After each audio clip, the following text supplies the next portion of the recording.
Bonjour à toutes et à tous. Pour cette nouvelle vidéo, je voulais faire un sujet en rapport avec l'actualité, mais sans tomber dans le « j'ai le nouveau remède contre le coronavirus ». C'est pas trop le style de la maison. Du coup, je me suis dit qu'on pourrait mettre en perspective le corona avec les autres épidémies que l'humanité a connues dans son histoire. Soyons clairs. Au niveau des maladies mortelles, l'humanité n'en est pas à son coup d'essai. Les plus grandes épidémies et pandémies ont déjà fait beaucoup de morts. D'ailleurs, pour ceux qui se demandent la différence entre une épidémie et une pandémie, eh bien on trouve quelques explications qui divergent un peu, mais dans l'ensemble, une épidémie ça se limite à une région et un foyer infectieux. Une pandémie, ça se développe sur au moins un continent, voire le monde entier, et il y a plusieurs foyers infectieux. Comme c'est le cas pour le corona qui touche la grande majorité des pays du monde et qui à la base était made in China, mais qui maintenant a des foyers virulents en Italie et en Corée par exemple. Déjà, replaçons les maladies dans le contexte de l'histoire de l'humanité. Les épidémies et les pandémies sont des phénomènes plutôt récents, pour une raison simple. À l'époque où les humains étaient des chasseurs-cueilleurs qui vivaient en petites tribus à 20 km du premier voisin, il y avait peu de chances de transmettre le virus à grande échelle. Donc c'est la sédentarisation de masse et l'élevage aux abords des villes qui ont démarré, j'ai envie de dire, cette tradition d'épidémies mortelles et de pandémies effrayantes. Voyons un peu tout ce que l'humanité a traversé.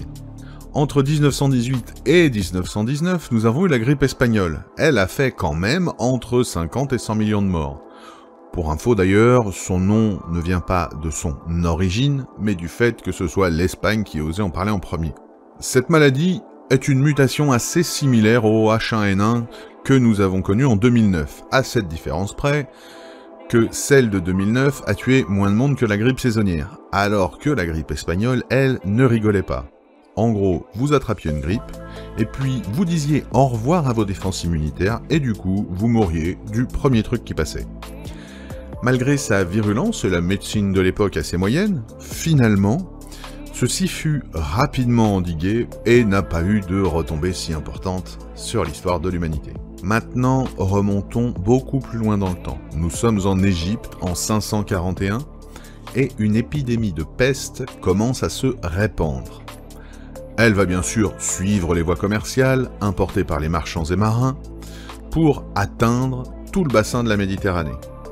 On la nomma la peste de Justinien.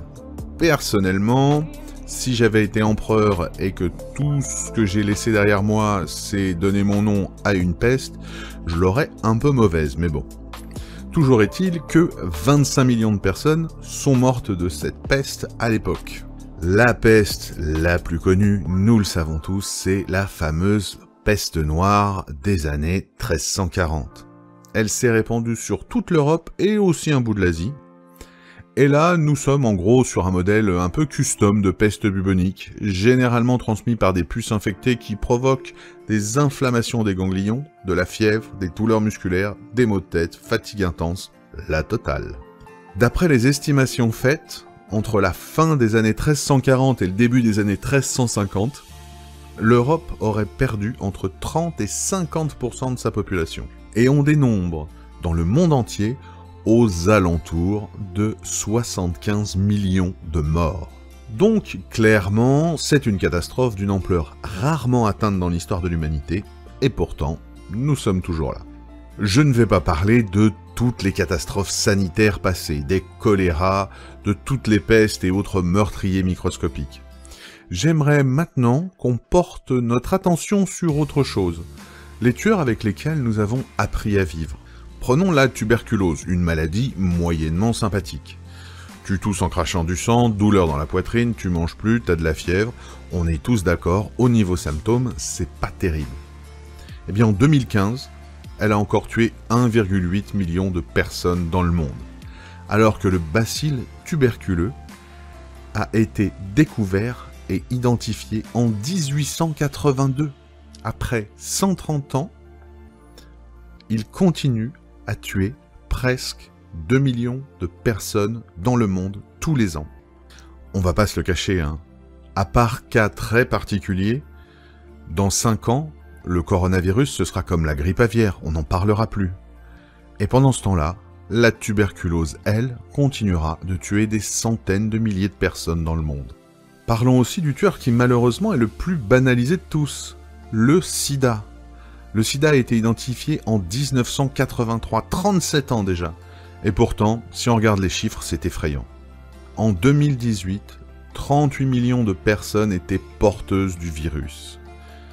Durant cette même année, 1,7 million de personnes ont été infectées et 770 000 sont décédées des suites d'une maladie liée au sida.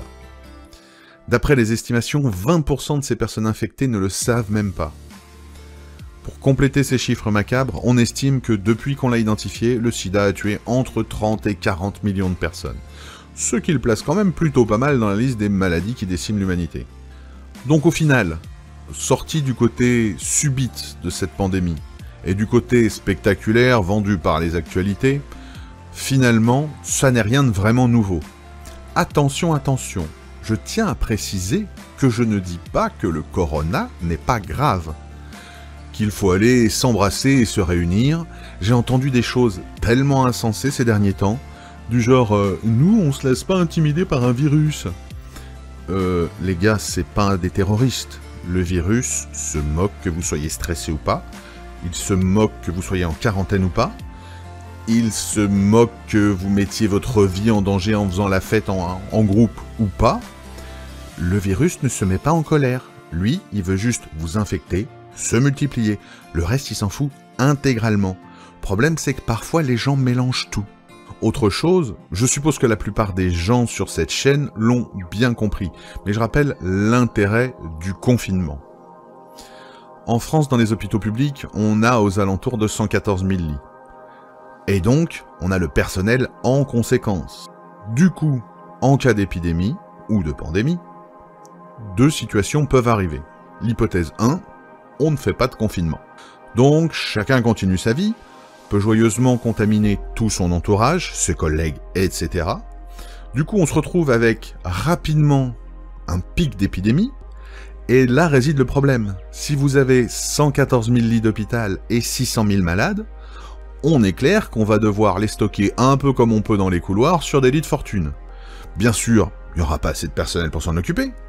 Pareil pour les réserves de médicaments, ne parlons pas des tests de sang, les labos seront tellement débordés que vous serez sûrement mort avant d'avoir eu vos résultats de prise de sang. Sur un virus comme le corona qui touche aussi les voies respiratoires, on va avoir un problème de matériel. On n'a pas 500 000 bouteilles d'oxygène, on n'a pas 500 000 respirateurs.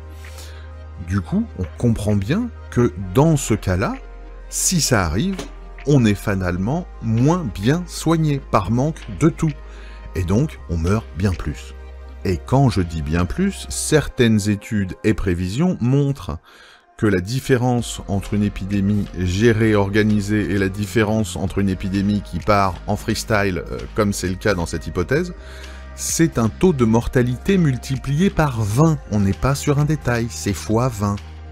Ensuite, on a l'hypothèse numéro 2, celle qu'on vit actuellement, le confinement. Contrairement à ce qu'on pourrait penser, le confinement réduira un peu le nombre de cas, mais pas tant que ça.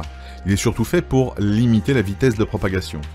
Si on reprend les 600 000 malades de la première hypothèse, mais qu'on les étale sur 4 ou 5 mois du coup, alors on peut espérer n'avoir que 110 ou 115 000 malades à la fois hospitalisés. Ce qui permet d'avoir assez de personnel pour veiller sur eux, assez de matériel et de médicaments pour les soigner, et de faire assez rapidement les analyses pour faire un dépistage efficace.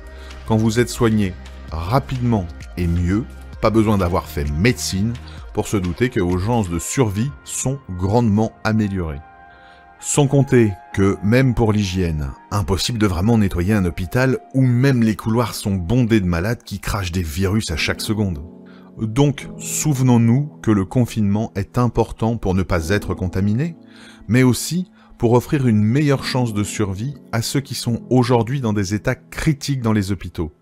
En le respectant ainsi que les règles d'hygiène, non seulement vous vous protégez et vous protégez vos proches, mais en plus vous contribuez à sauver la vie des plus faibles. Je ne tiens pas à ce discours juste pour avoir l'air d'un gentil garçon. J'ai une personne proche de moi qui est immunodéficiente, donc je parle en tant que partie concernée. C'est à nous de faire en sorte que les personnes fragiles puissent être sauvées. Pour résumer tout cela, l'humanité a toujours vécu avec des maladies qui la déciment. La grippe classique tue entre 300 et 600 000 personnes par an dans le monde. Nous avons vu que la tuberculose et le sida ne nous épargnent pas, mais nous avons aussi le cancer, qui dans le domaine a des statistiques assez impressionnantes. Tout ça pour dire qu'il faut prendre sérieusement cette pandémie du coronavirus, s'appliquer à faire ce qu'il faut pour lutter au mieux, respecter le confinement, faire attention à ses interactions et avoir une hygiène parfaite. Mais en aucun cas, cela ne changera quelque chose à notre société. Dans 4 mois, à part faits exceptionnels et mutations imprévisibles, mais sinon, dans 4 mois, tout reprendra exactement comme avant. Et si on a de la chance, on retiendra même la leçon, et le gouvernement stockera du gel hydroalcoolique, des masques et visiblement aussi du papier toilette. Nous sommes une espèce qui vit depuis bien longtemps avec des maladies qui la déciment. Et pourtant, on s'en sort toujours. Il faut combattre celle-ci avec le plus grand sérieux, mais ne pas céder à la panique et bien se rappeler que dans quelques mois, nous penserons à nouveau uniquement à notre collègue désagréable du 3e qui a encore fait un bourrage papier dans la photocopieuse, et au fait que les embouteillages sont toujours aussi énervants. Un jour, un virus détruira-t-il toute l'humanité? C'est totalement possible, mais clairement, ça ne sera pas le coronavirus que nous avons aujourd'hui. L'immense majorité d'entre nous sera encore là pour se plaindre de la vie quotidienne sur les réseaux sociaux. Alors, pour le moment, luttons comme nous le pouvons en regardant YouTube ou Netflix bien au chaud chez nous. Sauver des vies n'a jamais été aussi confortable. Alors faisons chacun notre part.